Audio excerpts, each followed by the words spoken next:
Good morning students. हम पढ़ रहे हैं नंदिनी हिंदी पाठ्य पुस्तक।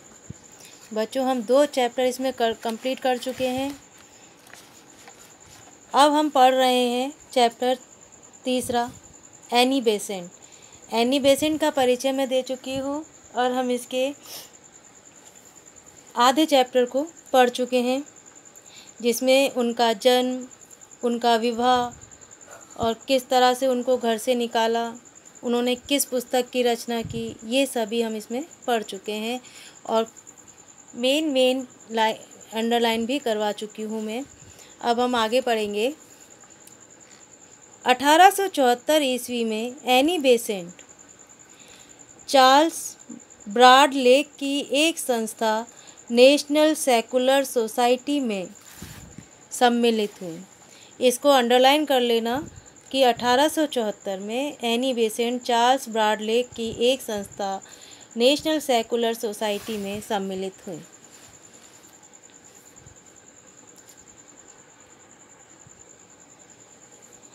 एनी बेसेंट ने पूरे देश में घूम घूम कर धर्म और राजनीति पर भाषण दिए। उन्होंने 1887 में मजदूरों के लिए 8 घंटे कार्य दिवस और बेरोजगारी की समस्या पर संघर्ष किया। इस पर भी आप अंडरलाइन करोगे।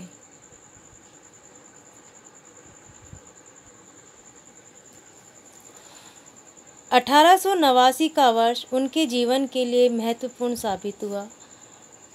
उनके जीवन ने उस समय नया मोड़ लिया जब उन्हें ऐसा लगा कि उनके भटकते मन को शांति मिल गई है। वे थियोसॉफिकल सोसाइटी की सदस्य बन गई। भारत में इसकी स्थापना 1889 ईस्वी में मैडम ब्लेवटस्की और आलकोट ने मिलकर की थी। इस पर भी आप अंडरलाइन करोगे कि थियोसॉफिकल सोसाइटी की स्थापना किसने कब की। इस संस्था के उद्देश्य थे विश्व बंधुत्व की स्थापना, आर्य और पूर्वी धर्म, भाषा और विज्ञान के अध्ययन को बढ़ावा देना। ये 2 उद्देश्य थियोसॉफिकल सोसाइटी के थे। एनी बेसेंट 16 नवंबर 1893 को भारत पहुंची। एनी के लिए भारत एक ऐसी पवित्र भूमि थी जिसका महान धर्म विश्व के सब धर्मों का मूल था। आप इस पर अंडरलाइन करोगे कि वो भारत कब पहुंचे। उनकी दृष्टि में भारत भूमि सब संस्कृतियों का केंद्र थी। वह अपने सपनों के भारत को अपनी माता मानकर आई थी। वह भारत में जहाँ भी गईं, लोगों ने उनका बहुत सम्मान किया, पर भारत की दुर्दशा देखकर एनी हैरान रह गई। डॉक्टर भगवान दास के साथ मिलकर एनी ने वेद, उपनिषद, रामायण और महाभारत का गहन अध्ययन किया। इस पर भी आप अंडरलाइन करोगे। उन्होंने अन्य धर्मों के बारे में भी बहुत पढ़ा और समझा। वे कहती थीं, धर्म तो परमात्मा तक पहुंचने का माध्यम है। जैसे नदियां समुद्र में जा मिलती हैं, वैसे ही धर्म भी प्रभु की प्राप्ति का मार्ग है। इधर भी आप अंडरलाइन करोगे। शिक्षा के क्षेत्र में एनी बेसेंट ने इंग्लैंड में बहुमूल्य योगदान दिया था। भारत में भी शिक्षा में उन्होंने सराहनीय काम किया। उन्होंने यह बात भली प्रकार समझ ली थी कि भारतवासी जब तक पूरी तरह शिक्षित नहीं हो जाएंगे, तब तक वे परतंत्रता की बेड़ियां नहीं तोड़ सकेंगे। एनी बेसेंट ने प्राचीन भारतीय शिक्षा प्रणाली का अध्ययन किया।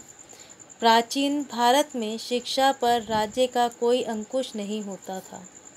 विश्वविद्यालय शिक्षा के मंदिर थे। शिक्षक जब किसी भी दरबार में जाते थे तो राजा सिंहासन से उतरकर उनका आदर करते थे। एनी कम से कम शुल्क लेकर अधिक से अधिक बच्चों को शिक्षा दिलाना चाहती थी। अपनी नई शिक्षा में वह पूर्व और पश्चिम के अच्छे आदर्शों को मिलाना चाहती थी। उन्होंने 7 जुलाई 1908 ईस्वी में वाराणसी के एक छोटे से घर में अपने सपनों का शिक्षा केंद्र की स्थापना की। ये भी अंडरलाइन करना। रिचर्डसन उसके पहले प्रिंसिपल तथा हैरी बेरी पहले हेडमास्टर बने। भारतीय समाचार पत्रों में इस प्रयास की भरपूर प्रशंसा हुई। 1885 ईस्वी में मुंबई में भारतीय राष्ट्रीय कांग्रेस की स्थापना हो चुकी थी। एनी बेसेंट भी भारत के स्वतंत्रता आंदोलन से जुड़ चुकी थी।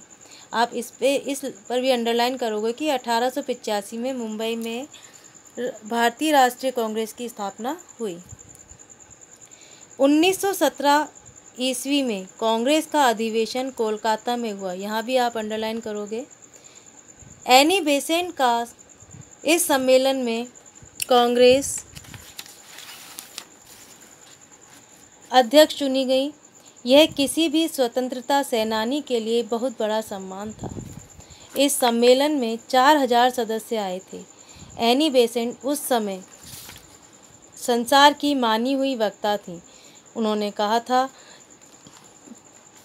आप लोगों ने मुझे जो सम्मान दिया है उसके प्रति मेरी कृतज्ञता शब्दों द्वारा व्यक्त नहीं की जा सकती। आपके उपहार को मैं मातृभूमि की सेवा में अर्पित करना चाहती हूँ। मेरे पास जो भी है और मैं जो भी हूँ वह सब कुछ मैं भारत माता की बलिवेदी पर चढ़ाती हूँ। हम सब मिलकर शब्दों में ही नहीं बल्कि कर्तव्य द्वारा वंदे मातरम का उद्घोष करेंगे।